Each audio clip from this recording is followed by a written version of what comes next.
Quick revision for you, inshallah, just to understand where we are, and then we'll continue with the beautiful story of the Treaty of Hudaybiyah. Why isn't it working anymore? Is it working? Very good. So, this is towards the end of year 6. And what I did was I told the story of year 5 and 6. Year 5, the beginning of it was Al-Ahzab, the Battle of the Trench. And then between that and the Treaty of Hudaybiyah was around almost a little bit less than 2 years, maybe a year and 8 to 9 months. And I told you those were the 2 years of social reform. And I told you a number of stories, and we recited some of the verses that were revealed during that period, and I explained them to you. The Treaty of Hudaybiyah is one of the most interesting and enjoyable stories probably in the Seerah of the Prophet ﷺ, because just for multiple reasons, and you'll find that out inshallah tonight once I go through it a little bit. But the background is that the Prophet ﷺ was in a time where he knew that he had the upper hand, and that Quraysh no longer had the ability to raid Medina. They didn't have the ability to actually fight back. They were just basically drained by the years of war. And the Prophet, he wanted some form of peace within the land. He wanted to be able to speak to people about Islam without the people whom he's speaking to fearing for their lives or fearing that they're going to lose connections with Quraysh or lose their status. So how he's going to do that? He needs to figure out some understanding with Quraysh. He has to figure out some form of agreement or between him and Quraysh. Now he could easily just put together an army and just basically march south. And Quraysh would not have much that they could do. Even if they brought all their allies, they still couldn't outhold or withstand the Prophet ﷺ's army. But he didn't want to do it that way. He didn't want to shed blood. He wanted to try and do something different. And he was thinking about this, and he spent months thinking about it. And finally what he saw in his dream was, he saw that he was going for Umrah. He just saw that he was going to do Umrah with the Sahaba. It was a beautiful thing. He was very happy about it. And then it occurred to him, that's the answer. The answer is Umrah. Umrah is the perfect way to force Quraysh's hand. Because no matter what Quraysh does, it's a win for the Prophet ﷺ and the Muslims. Meaning, if he's able to arrive in Ihram with 1,000 or 1,500 people, right in front of Mecca, right at the outskirts of the Haram. Again, the Haram is basically the Holy Land. It's not just the Kaaba, it's the land around it. Today, Mecca is way bigger than the Haram. I lived in Mecca for years. It was outside of the Haram. It was in the Hill. We were far away. And Hudaybiyah is one of those places just outside the Haram. If you can make it there, then he forces Quraysh's hand. Either Quraysh allows him to do Umrah, because Quraysh they're the gatekeepers of the Kaaba. Their job is to serve the pilgrims. They're not allowed to send back a pilgrim, regardless of who the pilgrim is and what religion the pilgrim has. This is a huge no. This is one of the laws of the land. If someone's coming to perform pilgrimage, to perform Umrah or Hajj, you can't send them back. So they have to allow him in. So if they allow him in, then all of Arabia will see that the Prophet Muhammad ﷺ and the Muslims went to the Masjid al-Haram, performed Umrah, and Quraysh was okay with it, kind of ending the years of war, which is what he wants. Or they send him back. They actually don't let him in. And that will discredit Quraysh forever. Quraysh will lose whatever status it actually has in the land, which also is a big win for him, because now people aren't as afraid of them because they don't respect him anymore. Or they negotiate with him. Or they say, okay, let's negotiate. And if they negotiate something within the Prophet ﷺ, it's a win for me, because if I can negotiate a treaty with them, then people won't be afraid of talking to me. Now the only possibility of loss is if Quraysh finds out that he's doing this and intercept him somewhere in the middle of the desert with an army. And then a war happens far away from Mecca. Because they can play the propaganda and say he was coming to fight us even though they're wearing ihram. So the only way he can lose ﷺ is if somehow Quraysh is able to intercept him coming to Mecca with an army and fight. And when they tried.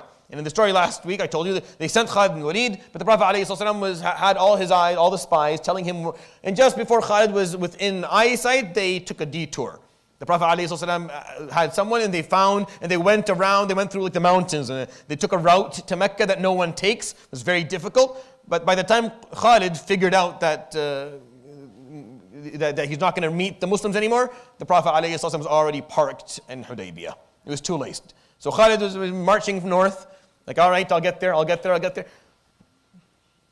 See, this is where Hudaybiyah is. It's just to the western part of Mecca. But as he's marching outwards, the Prophet ﷺ came by the coast By the time he figured out that, oh my gosh, I've been fooled, he turns around and he starts charging south, but he gets there, and the Prophet ﷺ has already camped right in Hudaybiyah. They're wearing their ihram. He can't raid them. You can't raid a bunch of pilgrims.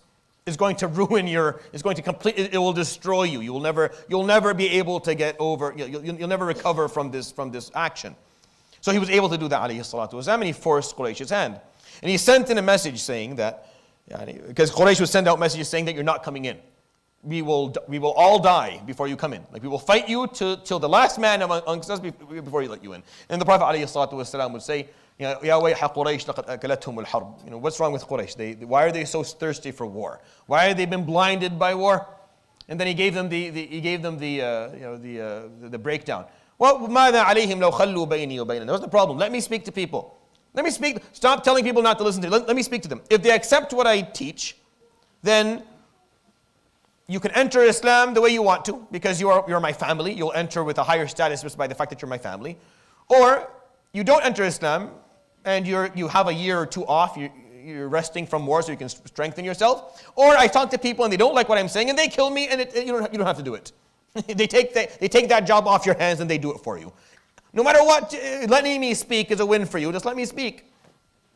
And if you don't let me speak, I will continue to push towards doing my job and achieving my goal until I die. Like, I'm not stopping. Nothing you can do to stop me. And then he asked people, what should we do? Ashiru alayhi ayyuhan nas. Do we prepare for war? Because the Prophet ﷺ was not naive. He had, like, the armor and the swords and the bows and arrows had followed him. He had people who had it maybe a couple of kilometers away, just in case. He didn't walk. He didn't go with ihram. And by the way, it was like 1,400 to 1,500 people in ihram. Not all of them were Muslim. Not all of them. Maybe a third of them weren't even Muslim, were mushrikeen, that from Medina, who he took with him, alayhi salatu. So he took with him this diverse group to go for Umrah. The majority of them were Muslim. Some of them weren't Muslim altogether. And they're asking for pilgrimage. So that's where we are right now.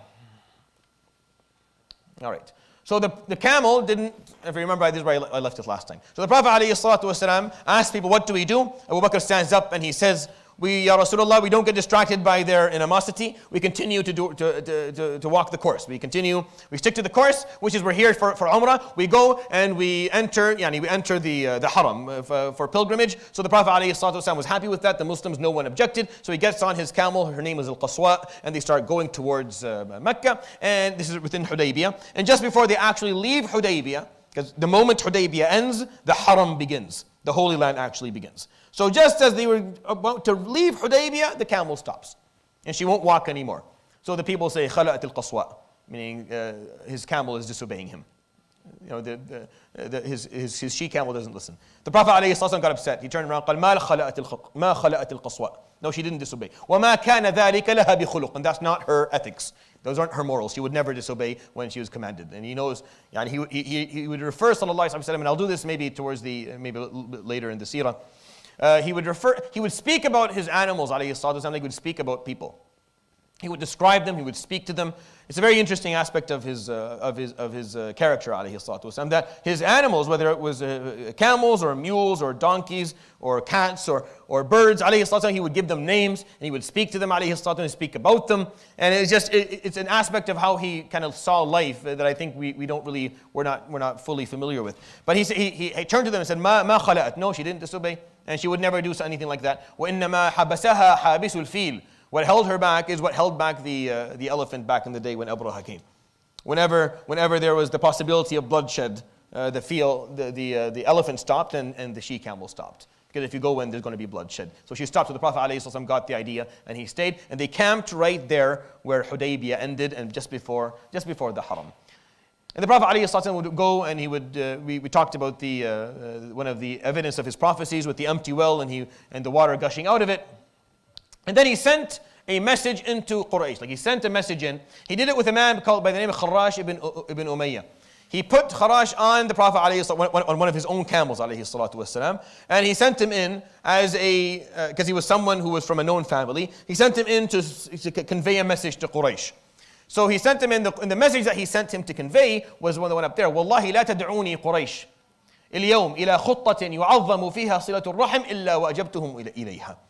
I swear to you that Quraysh will not call me to a plan or a treaty or an agreement in which we respect each other, and there's silat rahim, meaning we strengthen the kinship relationships and remind ourselves that we're families and we're brothers. I will not be called to a treaty that has some respect amongst us, except I will accept it and be okay with it. Meaning he's sending the message saying, I'm open to a treaty. I'm open to an agreement. We don't have to make this blood. If there's some way we can figure out some form of negotiation, some compromise where we respect one another and the family kinship relationships are strengthened, I will immediately accept. What do? They kill the Prophet ﷺ's camel and they send Kharash out. So they kill the camel, which upset him ﷺ a lot, and he would make dua for his camel. It wasn't the Qaswa, it was another one. But they killed the camel and they sent Kharash out. So you can see the Prophet ﷺ is probing. He's trying to get them maybe to calm down a bit. Again, the older leaders, the elder leaders of Quraysh are all dead. Abu Jahl is gone. Abu al-Bukhtari ibn Hisham is gone. Utbah ibn Rabi'ah is gone. These big names are gone. Who's left? The younger people. Abu Sufyan has been marginalized. Abu Sufyan, after what happened on the day of the trench, where it didn't work out at all, they put him aside. Said, no, you've done enough. Be quiet, please. So he was still there, but he didn't have the pull that he had before. And he told them, it's funny, Abu Sufyan is wise. He told them, if Muhammad makes it in ihram, right in front of the haram, you guys are done. There's no way to fix it. You guys he's going to win. Don't let him arrive. But they didn't listen to him. They didn't listen to him initially. And by the time it made sense, it was already too late.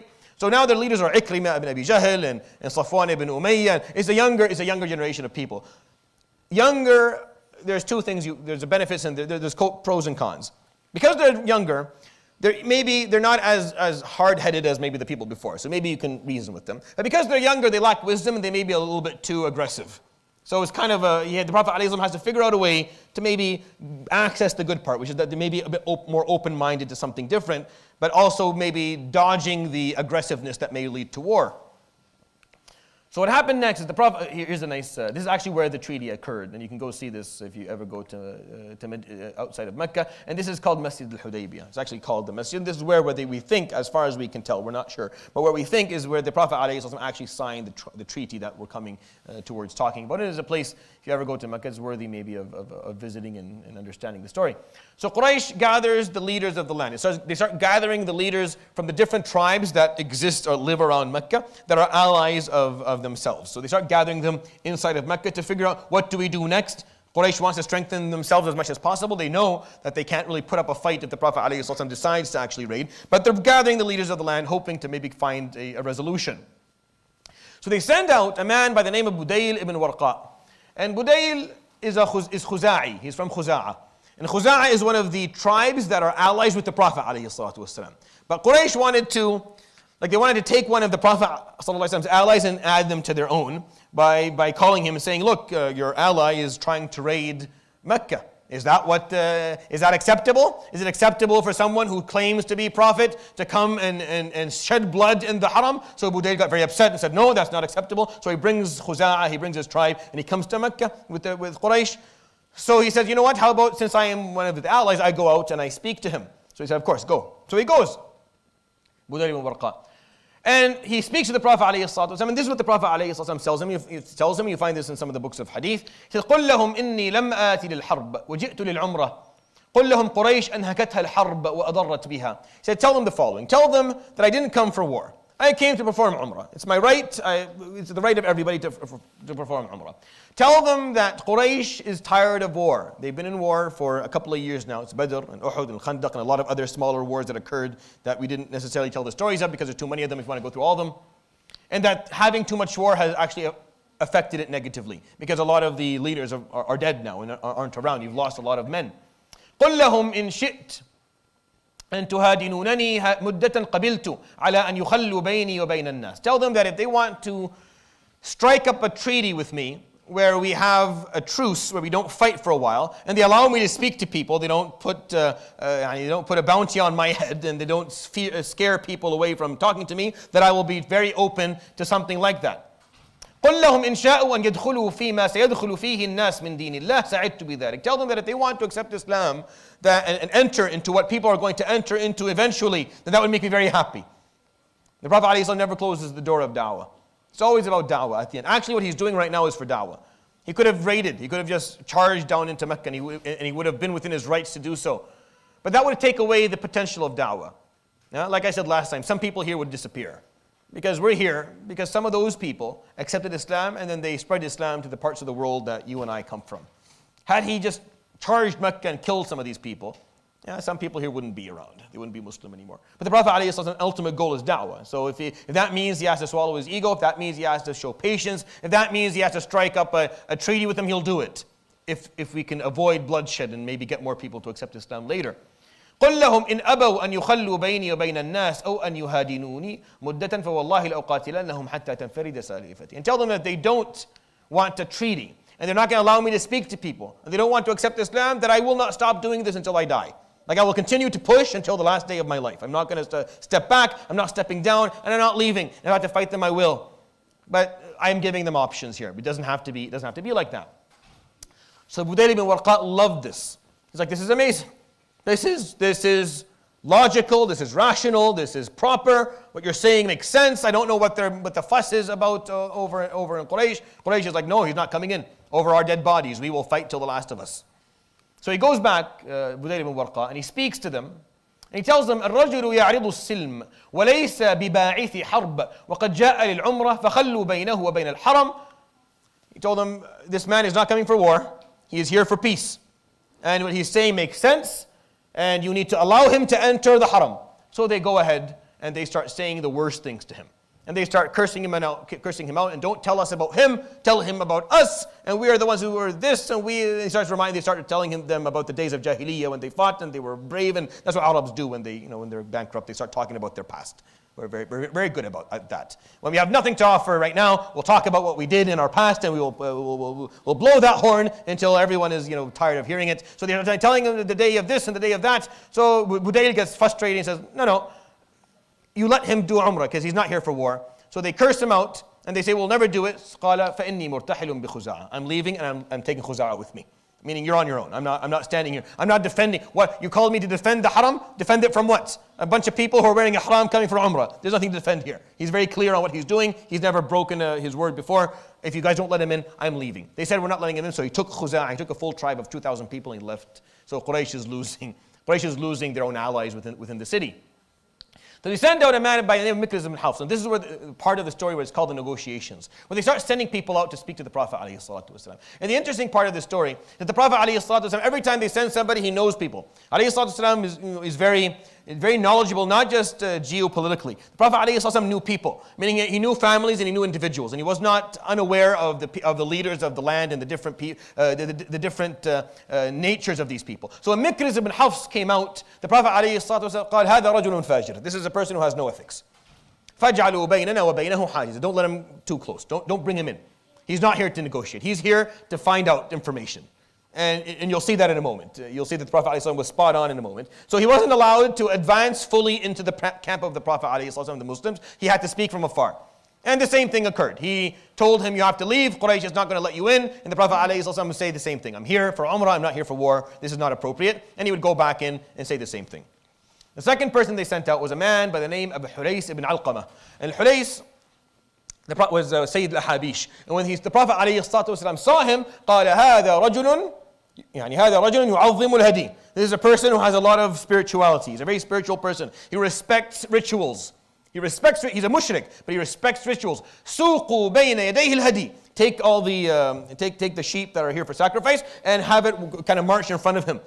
قال فلما رأى الهدي يساق عاد. When he saw the sheep, he went back. He didn't need to have the conversation. فقال هذا رجل أتى للعمرة. And then he says, قال أتدعون سفلة العرب يطوفون بالبيت ويمنع ابن عبد المطلب والله لا تتركنكم العرب إذا منعتموه. He says, this person has hadi. He's brought his sacrifice. He's here for Umrah. You're allowing people who have no status at all to perform Umrah, and you're denying the son of Abd al-Muttalib, the person who revived Zamzam, the person who protected the Kaaba. You're going to deny him from Umrah? Wallahi, if you deny him from Umrah, the Arab will never leave you. So they curse him out and he has to leave as well. Quraysh kicked him out and he took the Habish with him, which is another 1,500 people who were inside of Mecca to defend them. So you can see Quraysh is losing, like the numbers inside are slowly decreasing. So then they send out someone by the name of Urwa ibn Mas'ud al-Thaqafi. So when they send him out, فَقَالَ هَذَا رَجُلٌ خَبِيرٌ. This is a person who's this is an experienced person. He bring him right into our camp. So he came in. This is an interesting story. To the Prophet ﷺ, once he saw Urwa ibn Mas'ud, he made some adjustments in his own little tent. So he brought with him, Urwa ibn Mas'ud's nephew to stand guard, because he always, during these times, there was always a person standing guard inside the tent. And he had with him, alayhi salatu inside the tent, Abu Bakr as-Siddiq. So only 3 people inside. And Urwa ibn Mas'ud would come into the tent to speak to the Prophet sallallahu alaihi wasallam. Urwa is a guy who had traveled wide and far. He had been to the Persian Empire. He knew the Kisra, and he had gone to the Roman Empire. He knew Caesar, and he is someone who is very well seasoned, and he has spent a lot of time traveling, and he knew a lot of politicians, and he is someone who had a lot of connections. So Quraysh used him because they would think maybe you can use some of your diplomatic skills and try and negotiate with him to leave. So Urwa was going to use a tactic of demeaning. He was going to come and going to make the Prophet ﷺ make him feel that the people around him are lesser than who they actually are. He's going to use that condescending fashion to do it. So the Prophet ﷺ knew that, so he made some adjustments just for that. So when he came in, he said the following: قال يا محمد ما أراك إلا جمعت أوباش الناس ورعاءهم. What I see is that you've gathered like all these worthless, valueless people around you. You just gathered people from all over the place. We don't even know where they come from. They're all, illiterate, and they're all, they don't come from known tribes. They're not noble. They have no ethics. You just brought this, mix of people that no one knows who they are. وَمَا أَرَاكَ إِلَّا جِئْتَ إِلَى بَيْضَتِكَ لِتَقُضَّهَا. And it seems like you're coming back to the place where you were born, that fed you, that took care of you, and you're back to actually repay it. Repay it with war, and we repay it with blood and destruction. How loyal of you. This is what Urwa ibn Mas'ud is telling the Prophet ﷺ. The Prophet ﷺ is listening. قال وقد لبست لك العرب جلود النمور وسيفر هؤلاء الناس عنك. And you can see the Arab inside, they're wearing tiger skins. This is just a figure of speech that refers to the fact that they're ready for war. And these people that you brought with you, they will all run away and leave you. As he's doing this, he's not just saying it. No. He's actually standing in front of the Prophet ﷺ, holding on to his beard. Like he's holding on to the Prophet ﷺ's beard as he's saying all this. So as he's saying this, the guard who's standing there whacks him really hard, like on the hand, to take his hand off the Prophet ﷺ's, we'll come to this in a second, beard. So he puts his hand back and قال من هذا الذي ضربني? Who is this person that's hitting me? And he says something rude about him. Like he says something, what is this useless person? So the guy who's wearing the armor puts it up, and it's his nephew. قال فسكت. He had to hold his tongue because he just said something bad about his own family. And then Abu Bakr as-Siddiq radiallahu anhu, when he said, وَسَيْفِرُّ هَؤُلَاءِ النَّاسِ عَنْكَ, these people are going to run away from you, the Prophet Abu Bakr speaks up. And he says something heavy to Urwa ibn Mas'ud. He says something a little bit, I can't actually even share with you here in the masjid. He says something heavy to Urwa ibn Mas'ud. We would never do this, but you're the ones who are going to run away the moment we enter, if you were to enter for war.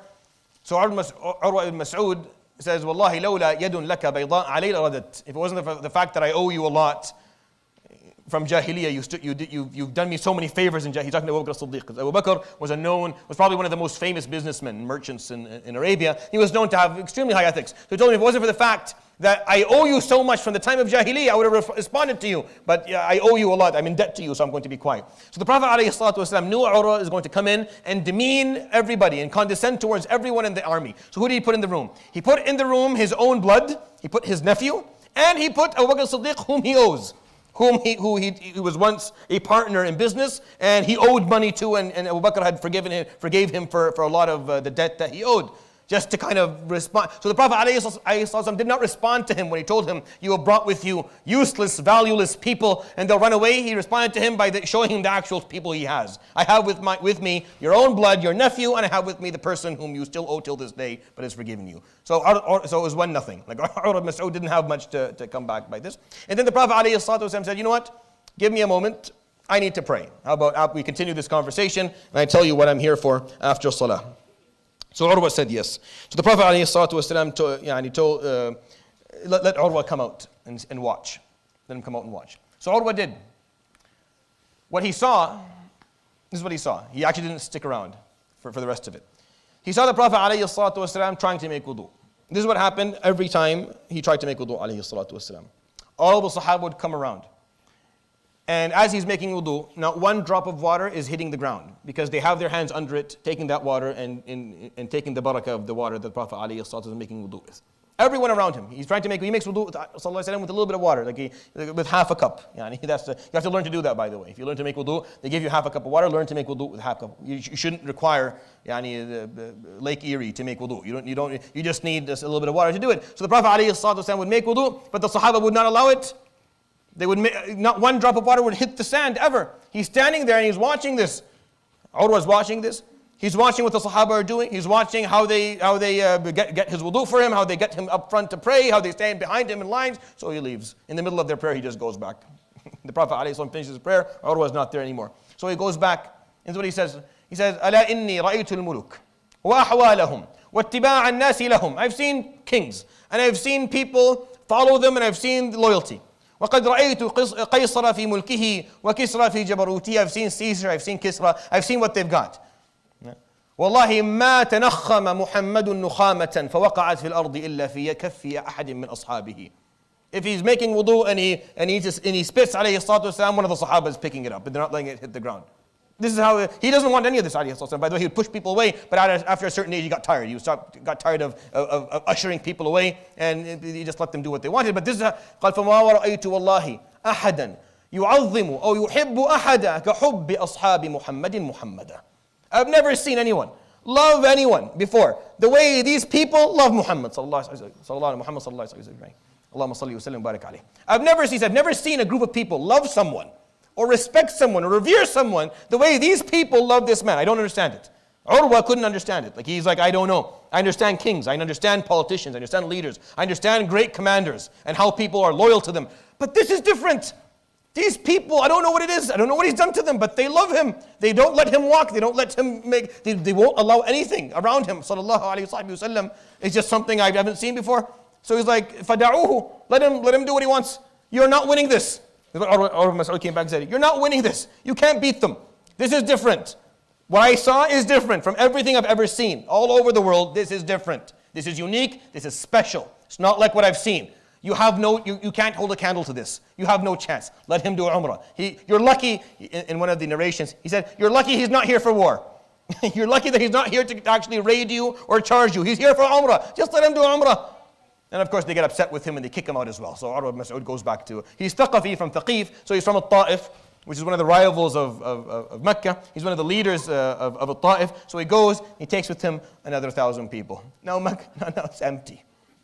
There's no one left inside of Mecca besides Quraysh. And the numbers are pretty small. Really no one there. So they try one last thing. Remember the guy I told you when the Prophet ﷺ saw, he said, this is a fajr person. This person has no ethics, don't let him in, right? So this guy, he leads 50 men at night, and they flank the camp of the Prophet ﷺ, the Muslims, and they raid from behind. They raid them, 50 of them. And he's leading the group. The Prophet ﷺ knew something like this was going to happen, so he had the guards ready. The moment this happened, they captured all of them, all 50 of them. They captured them, they tie them up, and they send them back into Mecca. All of them, tied up, with Mikriz ibn Hafs up in front. So the Prophet ﷺ knew this was going to happen at some point. At some point, they're going to try.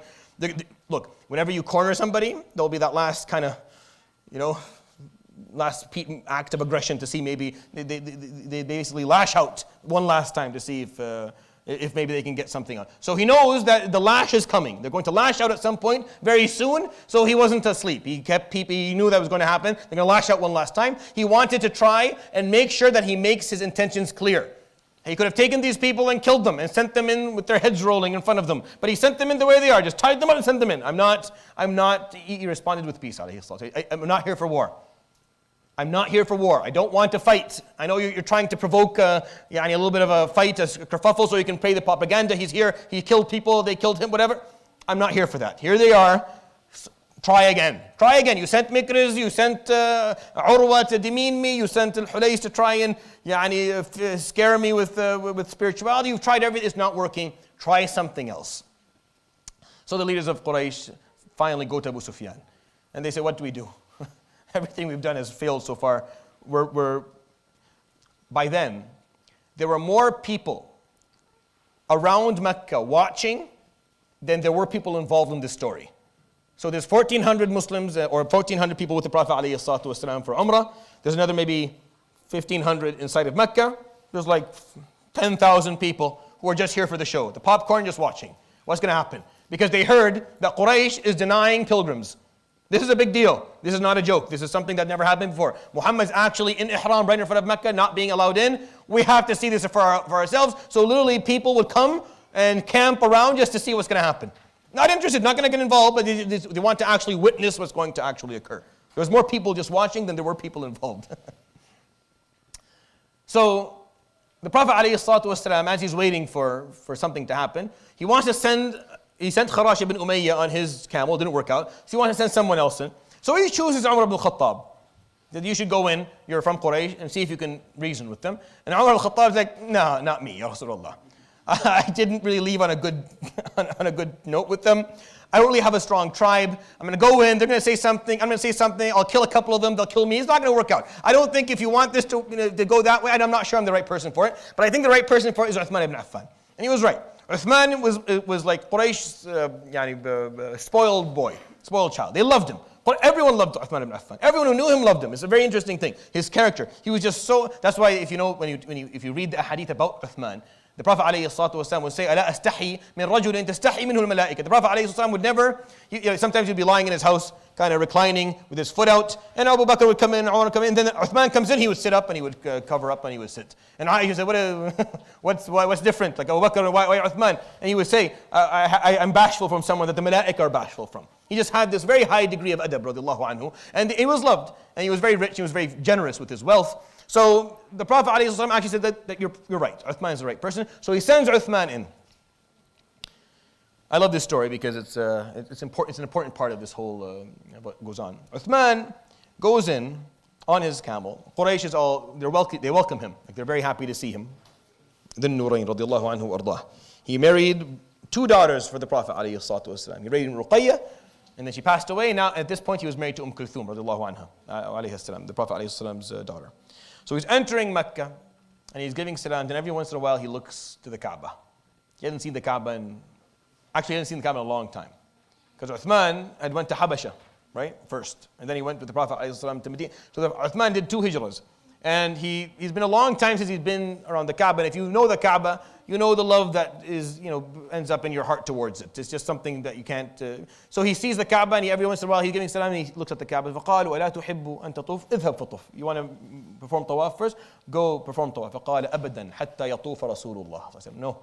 Without the Prophet, I would never. The Prophet ﷺ does tawaf first, and then I do tawaf with him. Sallallahu alayhi wa sallam. Again, what Urwa was telling them before. Urwa was telling them, they're different. I don't know what it is. Don't know what it is. It's love. It's love. It's love. It is love. It's the secret ingredient that allows Islam to actually work for you. If you want Islam to work for you, then that's what you need. You need to have love. If you don't have love in your heart towards the Prophet ﷺ and towards the Sahaba and towards the Quran and towards Allah subhanahu wa ta'ala and to Muslims, then you're missing that secret ingredient. And you don't really enjoy your Islam. You're Muslim, but you don't enjoy it. It's just a burden. It's just a chore that you have to do. You have to do this, and I have to do that, and I have to memorize this, and I have to listen to this. And it becomes tiring after a while. Chores aren't fun. Within a couple of years, you get tired of these chores, and your nafs starts to find ways around them, and you don't do them as well. But once you love something, when there's actual love in your heart, you start to enjoy it. It becomes a joyful part of your life, and that's what they had. They enjoyed every act of worship they did. They enjoyed their rituals, they enjoyed their sacrifice, they enjoyed their jihad and striving, they enjoyed it because they loved Muhammad sallallahu alayhi wa sallam, and Muhammad taught them to love Allah, so they loved Allah as well. And that's what allowed them to be who they were. That love piece, that's missing today. It's missing, I see it, it's missing. Things don't work without it. I'm sorry, it just won't. You can't enter. You have to enter Islam initially logically. It has to be based on the rationale. You have to look at things, you have to break them down. You have to believe in La ilaha illallah Muhammad Rasulullah rationally. But then your heart has to open. Your emotions have to come in as next step. If you don't have your emotion, honestly, if you lack one of these 2 approaches, your Islam is very vulnerable. It's vulnerable. It's at high risk. If you entered Islam only through emotion, and there's no rationale, and there's no logic, and there's no understanding of things, then you're vulnerable, and you can fall if at some point your emotions change, because emotions can change. But if you enter logically and rationally, this makes sense, that's why I'm doing it, but there's no love, There's no true love. You don't love him, sallallahu alayhi wa sallam. You don't truly hope one day that you can be in his presence, that you can be around him, that he knows you, that you will know him, that you can spend time with him, that you're walking his path, so that on the day of judgment you're not separated from him, sallallahu alayhi wa sallam, so you can be with the people who stood by him. If that's not a part of your equation, then I'm sorry, you're going to really struggle. You're in for a big struggle for the rest of your life. That love has to be there. You have to develop it. You have to spend time reading the Quran and learning about him, alayhi salatu wasalam, and loving him and those who loved him and those who were with him. Loving him and his wife Khadija and his daughters and Umar and Uthman and Abu Bakr and Ali and Zubayr and Talha and all the people who were there with him, alayhi salatu wasalam, who showed the amount of dedication that was needed in order for this to work.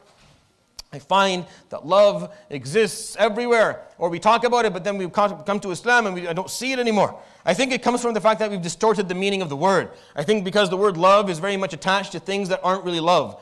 I think we've mixed up love and lust, and now we don't know which is which, and now we don't know how to actually apply either to the right place. Lust is different. Lust is a part of your life once you're married. It's important. You need it. You can't really survive without it. But that's not the same as love. Looking at someone and thinking they're attractive, that's not love, that's lust, not the same thing. Love is very different. Love is an emotion that comes from an appreciation of someone's sacrifice and someone's sincerity and someone's uniqueness and someone's willingness and selflessness, willingness to give you everything that they got. Alayhi salatu wasalam gave it everything he had. He walked into this world and walked out of it, he took nothing with him. Alayhi salatu wasalam never actually consumed anything within this world more than what he needed. And when he died, and he had left his shield as collateral for a debt he took to help someone else who had more money than him. That's the type of person you're talking about. They loved him. Uthman loved him. No, it wasn't a hukum, it wasn't fiqh. Oh, is it acceptable for Uthman fiqh, yani halal for him to make? Of course, I don't know, it doesn't matter. In his heart, he couldn't see himself. He couldn't imagine himself performing tawaf with Muhammad sallallahu alaihi wasallam outside, not being able to do it. No, not a chance until he does it first, alayhi salatu wasalam. That's just a matter of love. So they send him in. He doesn't perform tawaf. He starts to negotiate with them. It doesn't work out. He wants to leave. They don't let him. Abu Sufyan is smart. Abu Sufyan wanted to, shake the foundation of the Muslims a little bit more. So they hold on to Uthman. They don't let him leave. And he sends out a rumor that they killed him. And it comes to the attention of the Prophet ﷺ that Uthman was killed inside. And that was the last straw. That was it. He'd already pushed alayhi salatu wasalam 3 or 4 or 5 times forward, trying to say very clearly, I am here. How many times did he said, I'm here for Umrah, I'm here for a treaty, if there's an agreement, if there's any intention, if you guys want to figure something out, if you want to negotiate something, and they tried to raid him, and he alayhi salatu wasalam sent them back in. He's already showed 5-6 times that he's not here for blood. But then he was told Uthman was killed. That was the last straw. So what does he do? Ever heard of Bay'at al-Ridwan? This is the bay'ah called Bay'at al-Ridwan. You find it, and once we're done the story, we'll go to Surah Al-Fath together and we'll read Surah Al-Fath because that's what this surah talks about. Surah Al-Fath talks about the day of Hudaybiyah.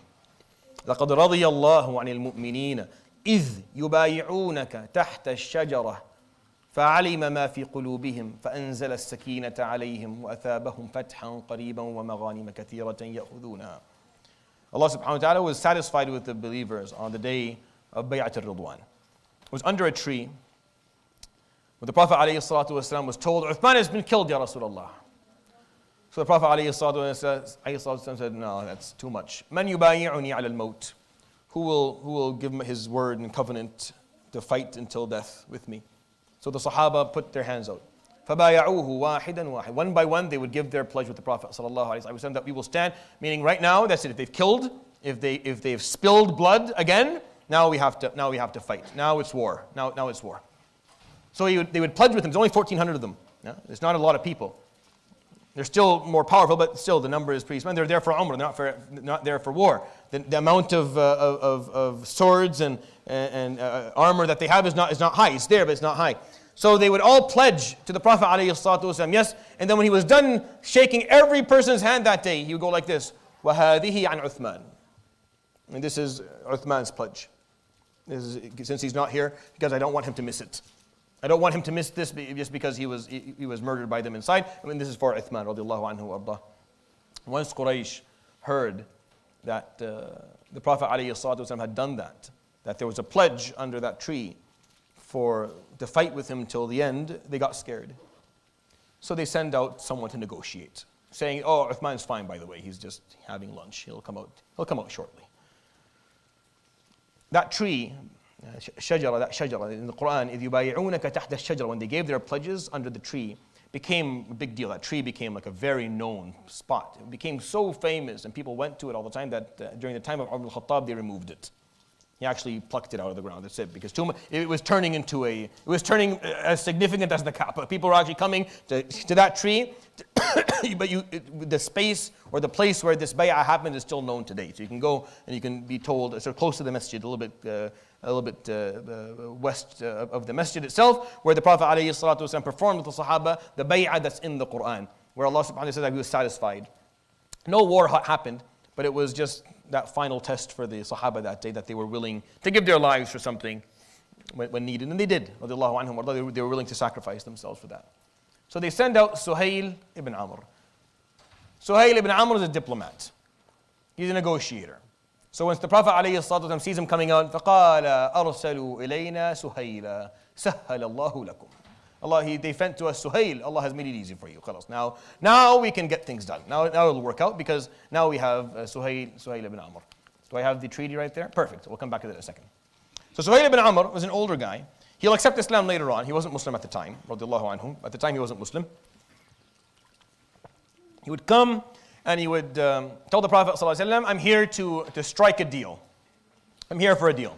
So the Prophet ﷺ said, Ahlan wa sahlan. Perfect. This is what I was hoping for. Let's do it. So he's getting what he wants. They sit and they start talking about what the terms of the treaty is going to look like. So the Prophet ﷺ said, all right, let's start. So they bring a piece of paper. And the person who's going to write it is Ali ibn Abi Talib, because he knows how to write. Not everyone knew how to read and write at the time. So Ali is the one who's going to write this down so it can be signed, and it'll become the treaty, the binding document of what this treaty is going to be between the Prophet and the Quraysh. So he says, so the Prophet ﷺ tells Ali, write, Bismillahir Rahmanir Rahim. So he starts writing Bismillahir Rahmanir Rahim. So he says, what is this Ar-Rahmanir Rahim? We don't know this. Write Bismika Allahum. That's what we know. That's what people have been writing forever. So the Prophet ﷺ says, okay, write Bismika Allahum.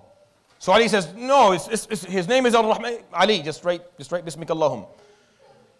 So Ali is fine. So he deletes it and he writes Bismillahir Rahmanir Rahim. هذا ما اتفقت عليه قريش ومحمد رسول الله. This is what the Quraysh and Muhammad Rasulullah have agreed to. So Suhail says, what is this Rasulullah?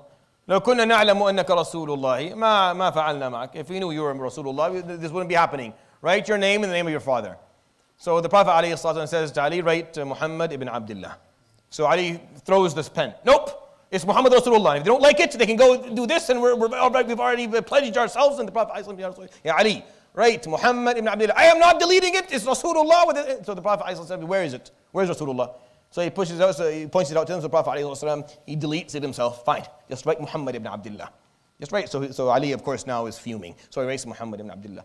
Now I want to stop here for a second before I continue with the story. The story is beautiful, but before I do that, the Prophet ﷺ was very, very good. Now, he was very skilled at not getting distracted by the little stuff. Huh? Ever thought about that a little bit? He was very skilled at not getting distracted by little things, by insignificant things. He was very good at that. If he saw the bigger picture, sallallahu alaihi wasallam, and he did, he wasn't going to be distracted by something like that. He wasn't going to allow that to bother him. Today, as Muslims, we get caught up on a lot of stuff that are very insignificant, and we spend countless hours arguing and disagreeing and debating and fighting and dividing over things that have very little importance altogether, when the bigger picture of what we're trying to do as an ummah. Like, it's as if we don't really see what the ummah is going through and what we should be focusing on, and we're wasting a lot of time arguing on things that distractions, things are distracting us. The Prophet ﷺ did, yes, it's Bismillahir Rahmanir Rahim. Of course he's Ar-Rahmanir Rahim, Jalla Jalalullah. But Bismika Allahum is not kufr, it's fine. And if that's their big deal, then let it go, because that's not, the goal here is bigger. So he knew what he wanted, he knew what he was going to get out of this. So some people, sometimes they didn't. And that's why the Sahaba would talk about this story and say, we didn't know what we were doing. They would admit, say, we knew nothing. We knew nothing, he knew everything. We were so caught up in small stuff that we didn't see the bigger picture. Sallallahu Alaihi Wasallam saw the bigger picture. And they learned from this example, like they really did, because the Quran would come and basically pound this idea very clearly that you were missing the bigger picture here. So Ali got all upset. He loves the Prophet ﷺ. He can't stand that this is happening, but he didn't see what the bigger picture was at the moment. He just couldn't see it. The Prophet ﷺ did. So they start talking about the treaty. And this is where things get really bad. Because the treaty, unfortunately, isn't very fair. So here's the treaty. Number one. So I actually can't really see it from here. I don't want to go. I want to go through sequence for you. So the first one is the Muslims would return to Medina without performing Umrah. That was the first one, right? You go back. You do not enter Mecca this year. The Prophet ﷺ says, yes. And then you can hear the crowd. Then you can hear the crowd, and it gets louder and louder and louder. Because what? What do you mean we're not doing Umrah? How could we not do Umrah this year? We're wearing ihram. Who's ever been, in the history of this land, who's ever been sent back? Has anyone been sent back? No. Then why are we being sent back? How is he accepting this? And some Sahaba actually kind of lost it. Specifically Umar ibn Khattab, he lost it. We're not doing Umrah? So he starts going, as this is happening, he starts rallying people. He starts to speak to people. What is this? How is he saying we're not going to perform Umrah? The Prophet ﷺ didn't even hesitate. Yep, we don't do Umrah this year. We go back, no problem. They would come for Umrah the following year and would stay in Mecca for only 3 days. So again, limitations. There's no limitations. You come to Umrah, you stay as long as you like, or as long as you want, and usually it's at least a week. At least a week, that's what it needs. 3 days only. The Prophet said, yes, no problem, 100%, check mark.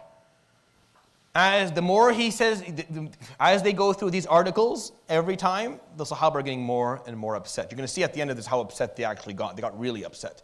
Getting more and more upset because they're all there, they're excited, they're wearing their ihram, they want to do Umrah, and then no, you're not doing it this year, you're sent back. And next year you come, and it's 3 days and you're out. And the Prophet ﷺ is saying yes to all of it. They shall not come bearing arms except the sword. Meaning next year you're going to be also limited with what you can carry. The Prophet ﷺ said yes, no problem. Number 4, they would not take any Muslim living in Mecca to Medina and would not stop any Muslim from staying in Mecca. So this here is completely, this is completely unfair. So let's look at basically 4, 5, and 6. So if any Meccan Muslim went to Medina, the Muslims would return him to Mecca. But if any Muslim from Medina went to Mecca, they would not have to be returned to Medina. So these two. So the Prophet, what this was saying is that the Prophet isn't there. If any of the Muslims decide that they don't want to be Muslim anymore and stay in Mecca, that's allowed. But if any Muslims in Mecca decide that they want to become Muslim with the Prophet, they're not allowed. And once they go back to Medina, if any Muslim leaves Islam and goes down to Mecca, they can stay. But if any person from Mecca leaves Mecca and goes to Medina, the Prophet has to send them away. Right? It's really silly. It's honestly almost stupid. But that's what they wanted. They're like, no, anyone who comes to us, they stay. Anyone who comes to you, you have to send them back. Completely unfair. There's no equality. No problem. He is just running through this, alayhi sallam. Yep, no Umrah this year. Yep, next year 3 days only. Yep, no sword. Yes, they can stay, and anyone who comes to us, I'll send them away. No problem. Why? Someone who leaves Islam, I don't want them here. If they want to leave, why would I want them to stay? Why would I want a munafiq to stay with me? If he wants to leave Islam, Allah ma'u, they'll leave. The person who comes to me, I'll send them away, they'll figure something out. They'll find they'll go find some way to survive. The kuffar would neither attack Muslims nor help others against them, but would remain neutral in case of Muslim fighting a third party. And all the Arab tribes should be free to enter into the alliance with whichever party they liked. That's the peace he was looking for, sallallahu alaihi wasallam. Peace for 10 years. Peace for 10 years. 10 full years, no war, no interference. Everyone can choose what they want. They can go into alliance with the Prophet, they can go into alliance with Quraysh, they can accept Islam, they can say whatever they want. You see, all this unfairness here doesn't matter to the Prophet ﷺ. He just needs this peace here. He just needs that last piece. Yes, just give me 10 years of peace. There's no fighting anymore. No more war. I want people not to be afraid to accept Islam if they want to. So I want. I want to force anyone. I just want the opportunity to speak to people about Islam, and they don't have to feel afraid if they accept Islam, Quraysh is going to kill them, or they're going to lose their status. I just want that. Just give me that, and whatever else you want is fine. He was so happy, alayhi salatu wasalam. They saw that huge smile on his face.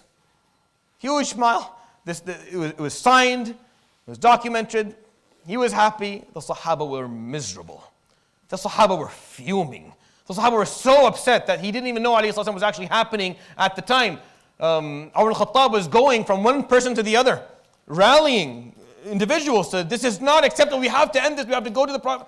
I don't know, at the time he would say later, I didn't even know what I was thinking. Like what was I thinking? He was sitting there and he was doing all of this in front of us. As this is happening, as they are just as they're signing the treaty, literally as the strokes of the pen are occurring, a man by the name of Abu Jandal would come asking for refuge with the Muslims. Like he's a Muslim and he's begging for refuge. To make this story, the plot of this story even more interesting, Abu Jandal is the son of Suhail ibn Amr. The guy who's actually there to negotiate is his son. Abu Jandal is his son. So he's coming and he's begging the Prophet for refuge. Ya Rasulullah, they're going to kill me, they're going to remove me from my deen. I beg you, protect me. So now everything comes to a halt. And Suhail is like, Yalla, prove that this is valid, send him back. That's what you said. So the Prophet ﷺ would say, خليه لي. Just allow him for me, just for me. قال أبدا, never. قال اجعله يعني منك إلي. Just make it something from you to me, like as a personal favor. قال أبدا, never. يقول سهيل والله ما غفرت لنفسي هذا الكلام منذ أسلمت. Suhail would say, I accepted Islam, I have never forgiven myself. I could never forgive myself. Even though he forgave me, sallallahu alaihi wasallam, after I accepted Islam and I kissed his hands and I asked him to forgive me for that day, I could never forgive myself. I could never forgive myself for what I told him that day. And he's asking me, he looked me in the face and said, please just leave me this guy. Okay, after this guy here, we will stick to it. Just allow him, he came to me personally, leave him for me. Nope, wouldn't do it. Everyone is standing there looking. What is he going to do? Alayhi salatu wasalam. He's seeking refuge, he's begging the Prophet. So the Prophet ﷺ would look at Abu Jandal. After he pleads with Suhail a few more times, and Suhail is like rock solid. No, you send him back. فقال يا أبا جندل ارجع لعل الله يجعل لك مخرجا. Go back, inshallah, Allah subhanahu wa ta'ala will give you a way out. فقال تردني يا رسول الله, you're going to send me back? فقال يا أبا جندل أصبر. Abu Jandal, show some perseverance. I gave my word. لقد عاهدتهم. I've signed this. I gave my word. I can't go back. So now he's chained, Abu Jandal, to be taken back with Suhail. Umar al-Khattab has like 5 or 6 reasons to lose his mind. He's already out of it. He's walking around, going from one person to the other, rallying. He goes to Abu Bakr as-Siddiq himself. And he says, Ya Abu Bakr, alasna ala al-haq. Are we not the people who are on the right, or who are righteous, who are following righteousness? قال بلى. فأليسوا على الباطل. Aren't they the ones who are standing by falsehood? قال نعم. قال فعلام نعطي الدنية في ديننا. Why are we accepting all of this unfairness? Why are we accepting all of this injustice in our deen? What are we afraid of? فقال أبو بكر يا عمر أليس رسول الله? Isn't he رسول الله صلى الله عليه وسلم? فقال بلى. قال يا عمر, I love this phrase. I just love إلزم غرزة. إلزم غرزة. So when you walk, you leave footprints in the ground, right? So people back then, they would walk and they would have a stick with them. So when they walk, their stick would go into the ground, leave also a little bit of a dent or leave a print, right? So ilzam gharzah means don't just walk in his footsteps. Put your stick exactly where he puts his stick, alayhi salatu wasalam. So do exactly what he's doing. Follow him to the finest detail that you can follow him. Ilzam gharzah is what Sayyidina Abu Bakr as-Siddiq told Sayyidina Umar. Umar would go to Uthman and say the exact same things. أَلَسْنَا عَلَى الْحَقِّ أَلَيْسُ عَلَى الْبَاطِلِ عَلَى مَا نُعْطِي الدَّنِيَّةَ فِي دِينِنَا. And then Sayyidina Uthman would say the same thing. يعني إلزم يعني اتبع رسول الله, follow the Prophet عليه الصلاة والسلام. You go to Ali, same thing. And then he finally got upset and he went to the Prophet عليه الصلاة والسلام. He said, يا رسول الله على ما نعطي الدنية في ديننا. He said, يا عمر أنا رسول الله. And the Prophet, just be patient. What's wrong with you? He couldn't help it. And then he goes and he sees Abu Jandal. He sees Abu Jandal sitting there. So Abu Jandal, this is what he did. He's trying to get Abu Jandal to do something. So he goes and he takes his sword and he stands there and he swings his sword back and forth. And he said, إن كان أحدنا ليقتل أباه في سبيل الله. Oh, it's always known a Muslim is, if needed, will kill his own father for the sake of Allah. So Abu Jandal looked at Umar. قال يا عمر اقتله أنت, if you're so, you do it. He's right there. فقال عمر ما كنت لأعصي رسول الله. I would never disobey the Prophet صلى الله عليه وسلم. فقال أبو جندل ولا أنا. Neither would I. And basically all the rallying didn't work out. And they would come to the Prophet ﷺ, the Sahaba, they're all objecting. And they're saying, Ya Rasulullah, you said we were going to do Umrah. That's what you told us. You told us we were going to do Umrah. The Prophet ﷺ told them, أَخْبَرْتُكُمْ هَذَا الْعَامِ. Did I tell you I was going to do it this year? Yes, we're going to do Umrah. Did I tell you it was going to be this year? فَسَكَتُوا. They all were quiet. No, I never said it was going to be this year. I said, yes, I saw in my dream, we're going to perform Umrah. I didn't tell you which year it was going to be. And they did perform Umrah, it was just the year after. This is an amazing example of life. You ask Allah subhanahu wa ta'ala for something, rarely do you get it exactly when and how you want it. You'll get it, but maybe not exactly the way you want it. Just be patient sometimes. They wanted it then, didn't get it then. It happened the year after. What we're going to do next week, inshallah, because the story's not over, there's still a few more pieces that I want to tell you about. The Sahaba are very upset. The only recorded time I have in the Seerah where the Sahaba actually did not follow through with the command the Prophet ﷺ gave directly was in this story here. I don't have another example. Like anytime he commanded ﷺ, they followed through, and I already gave you an example of how much they loved him. But because they were so upset by the unfairness in this treaty, that there was going to be an example where that happens. But what I want you to take some time and think about until I see you next week, inshallah, is how far-sighted he was, alayhi salatu wasalam. You see, he wasn't distracted by these little things of Bismillah ar-Rahman ar-Rahim or Muhammad Rasulullah or Bismika Allahum or Muhammad ibn Abdullah or the fact that it's unfair, we send them back and you don't send them back and we go back this year, we come back next year only for 3 days, we can't bear all these things. He didn't get distracted by this small stuff. What he saw was 10 years of peace. You know what I'm going to show you next time? I'm going to show you the graph of the Muslim population. The graph. It trickles along just close to zero, just trickles along 100, 200, slowly, and then it just skyrockets. It just goes like vertically up. And you ask, well, what happened here? That's what happened here. That's what happened here. He knew, alayhi salatu wasalam, that given some peace, given some lack of war and some rationale and logic and quiet, peace and quiet, if he was given the chance to explain his message and explain his teachings, people would appreciate it. And people would follow it. If just given the chance, he's given the opportunity to talk about things, they would accept Islam. And he was right, alayhi salatu wasalam. And we have that opportunity as Muslims today. We have it. The peace and quiet is there. Not maybe as well as it was then. Maybe there's some difference. Maybe there's a lot of propaganda that was done against Islam. There's a lot of reputations and bad info and all that stuff that's there. But still, people aren't afraid to accept anything they wanted to accept. Anything they want to accept, they can do it. There's nothing holding them back. So really what's missing is the intention, is the willpower, is the organized da'wah that we should be doing for Muslims and then, of course, obviously non-Muslims. You have to do it with Muslims first because apparently our own Muslim family has been kind of slacking for a bit now. But at least to have that there, we don't have that there. We're not doing it. The Prophet ﷺ just give me a few. It didn't go on for 2 years. This treaty didn't go. Quraysh couldn't handle it. Quraysh saw the numbers skyrocket, so they had to end the treaty. They had to start a fight. Start a fight within a year and a half, and it started a fight. Why? Because it was getting out of hand. Like, what is this? This tribe is Muslim? And this tribe is Muslim? What is this? What's happening? What's wrong with people's minds? So they had to provoke something to maybe stop this, to start war again. But it was too late. They hadn't actually done the math, and the number of Muslims are already way beyond catching up with what they were able to do. The Prophet ﷺ didn't lose sight of his goal. Everyone else was upset and furious and fuming and all these injustices and unfairness. But he saw his goal. Give me peace. Just give me that. And once he got it, he smiled. I win. Like, I know, I won. We won.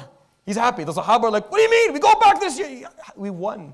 What have we won? There's nothing to win. And the Quran will come and say, إِنَّا فَتَحْنَا لَكَ فَتْحًا مُبِينًا. The Quran didn't come and say, here's a victory. The Quran called it fath. Fath is like a victory that opens doors to more victories. It's not something that is limited. It's fath, it just keeps on going. So the Sahaba said, Ya Rasulullah, it's fath. How is this? How is it? A fath on who? Is it actually fath? 2 years later, they all looked at each other, ashamed, embarrassed of how little they understood what he was trying to do, alayhi salatu wasalam. They learned from him though. But that's how things change. That's the difference, again, that's the difference. They learned. That's why Islam spread within 30 years. Islam, after he died, alayhi salam, 30 years later, 3 continents, because they learned. They learned not to get distracted by the simple stuff. Not to get all worked up and upset about things that are insignificant. Swallow your ego, ya akhi. Swallow it and do what needs to be done. Focus on the win at the end. Focus on the goal that you're walking towards. Don't allow other things to get you all worked up and upset and distracted. It doesn't matter. None of this matters. What matters is the big picture. To actually get people to accept Islam and have people enter the deen and come back to Allah subhanahu wa ta'ala. That's the goal. Get over your biases. Get over the fact that you don't like fulan, you don't like this person, and this imam is not someone that you'll get along with, and this group of people don't. Forget all of that. What matters is that we get people back to Allah subhanahu wa ta'ala. We get over ourselves. We get over ourselves and we do what we're here to do. And the Prophet ﷺ was the master of it. He was very clear. He knew what he wanted. He knew how he knew. Sallallahu alayhi wa sallam. Everyone else was just, at the time, they learned though. They learned. They talked about how they learned. And we'll talk about this inshaAllah ta'ala next week. It's 9 something, so I'm going to stop. Subhanallah bihamdik, la ilaha illa anta astaghfiruka wa atubu ilayk. Wa sallallahu wa sallam wa baraka ala nabiyyina Muhammadin wa alayhi wa sahbihi ajma'in. Jazakumullah khairan, barakallahu feekum. Assalamu alaikum wa rahmatullahi ta'ala wa barakatuh.